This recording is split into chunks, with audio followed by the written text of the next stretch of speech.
মহাসাগরের মাঝখানে এই দ্বীপে আটকে পড়েছি, আর এখান থেকে বেরোতে গেলে একটা পাল তোলা নৌকা হবে। তারপর সেই মাইলের পর মাইল খোলার বাড়ি দিয়ে ওই অন্য যেতে হবে। কারণ আমাদের কষ্ট দেখতে পছন্দ করে, আর তাই আমরা থেকে বুড়ো হতে চাই। আমাদের ক্যাম্প তৈরির কাজই চলছে। আমরা ক্রেছি যেখানে বেঁচে থাকার জন্য কি জিনিস রয়েছে। এই জল হয়তো অনেক মনে হচ্ছে, কিন্তু আপাতত এটাই আমাদের একমাত্র। আর সত্যি বলতে এটা বানাতে আমার লাগবে আমি নিজেও জানি না। বাস্তবে তো আমরা একদল ইউথ যারা শূন্য থেকে একটা বানানোর চেষ্টা করছি। সূর্যাস্ত খুব তাড়াতাড়ি হয়ে গেল, তাই আমরা খুব সারালাম। আর তারপর একটা প্ল্যান করলাম। তুমি কখনো নৌকা বানিয়েছো? জান্নার তুমি? আমিও না, আর সেই কারণেই হেস। কারণ আগে সে এরকম একটা নৌকা বানিয়ে, আর কাল আমরা নৌকা বানাতে শুরু করব। আমি জানি এটা কিভাবে করবো, এটা না হলে এখানেই আটকে থাকতে হবে। তাই দ্বিতীয় দিন সকাল সেই একমাত্র নৌকার কাজ করছিল। এখান থেকে যাওয়ার চেষ্টা করো। ঘুম থেকেও পারেনি। তুমি করছোটা কি? এটা আমাদের ছোট্ট একটা দেখা যাক এটা ভাসে কিনা।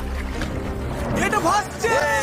আমাদের কাছে একটা আছে, কিন্তু এর থেকে 30-40 গুণ বড় বানাতে হবে, যেটা প্রায় 450 কেজি ওজন ক্যারি করে আমাদের ওই দিকে নিয়ে যাবে। আর সেটা না করা অব্দি আমরা এখানে আটকে থাকবো। তাহলে তো এখনই কাজে লাগতে হবে। প্রথমে আমাদের সরঞ্জাম জোগাড় করতে হবে। নৌকা বানানোর সবচেয়ে ভালো জিনিস কি জানো? বাঁশ। কারণ বাঁশ খুব হালকা, তাই এটা জলে সহজে ভাসে। ভালো বাঁশ পাওয়া গেলে কাজটা সহজ হবে। কিন্তু সব বাঁশ এই জঙ্গলের অনেক গভীরে আছে, আর আমি জানি না আমাদের জন্য ভেতরে কি বিপদ লুকিয়ে আছে। Yellow eyelash viper. সবাই ক্লান্ত। জিমি, আজ আমরা যতটা কাজ করেছি তাতে তুমি খুশি? এভাবে চললে 1 মাস লেগে যাবে। পড়ার ইচ্ছে আমাদের ছিল না, তাই ঠিক করলাম বিচে যেখানে ছায়া আছে সেখানে গিয়ে আমরা কাজটা শুরু করব। এই দ্বীপে কতটা গরম পড়ে সেটা ভাষায় প্রকাশ করা যাবে না। বানাতে শুরু করি। চলো বানাতে শুরু করি। হ্যাঁ চলো। এখান থেকে বেরোতে হবে। কিন্তু যদি এই গিটগুলোর একটাও আলগা থাকে আর ঢেউ লাগে, তাহলে আমরা মাঝ সমুদ্রেই ডুবে যাব। আজ আমরা পাল বানাবো আর এখান থেকে বের হব। এসে গেছে সেই মুহূর্ত। ঠিক আছে, এখন আর ফিরে যাবার উপায় নেই। যা করার এখনই করো, স্রোত ভালো আছে। ভাই স্রোত পুরো টেনে নিয়ে যাচ্ছে। প্যাডেল রেডি করো। গায়ের সব শক্তি দিয়ে প্যাডেল করো। চালাও চালাও চালাও, তাড়াতাড়ি এটা পার হতে হবে। ডান দিকটা একটু বেশি আমি চালাও। করছি। ডান দিকটা বেশি চালাও। ভালো না, তুমি কিভাবে করছো? প্যাডেল করতে থাকো।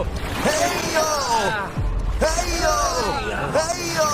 শেষই হবে। বাঁচাচ্ছে। আমি একবারও থামিনি কিন্তু। এটাই দরকার। আমার মনে হচ্ছে আমরা খেই হারিয়ে ফেলছি। কন্ট্রোলের বাইরে চলে যাচ্ছে সবকিছু, কিন্তু আমাদের শক্তি কাজে লাগাতে হবে। পেছনে চলো, পেছনে চলো, পেছনে। আমরা চেষ্টা করছি, করেই যাচ্ছি।